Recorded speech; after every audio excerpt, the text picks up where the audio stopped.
And ఇప్పుడు ఈ నెట్లు ఎన్ని రోజుకి ఒకసారి మార్చాల్సి వస్తుంది మీకు?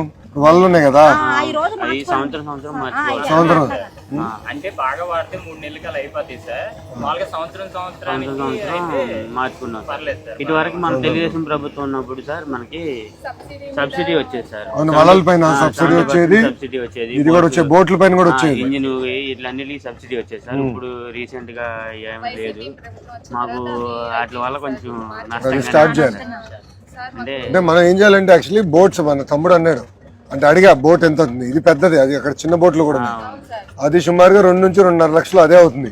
ఇది ఎంత అవుతుంది? ఇది వచ్చేసరికి 7.5 lakhs, 7.5 లక్షలు. ఇప్పుడు ఎంతమంది ఈ పెద్ద బోట్ పైన ఆధారపడగలుగుతారు? 6 అంటే 6 కుటుంబాలు. ఇప్పుడు ఇలాంటి బోట్ కొనాలంటే 6 కలిసి కొంటారమ్మా, లేదంటే ఎట్లా ఒకరు కొని అద్దెకు తీసుకుంటారు?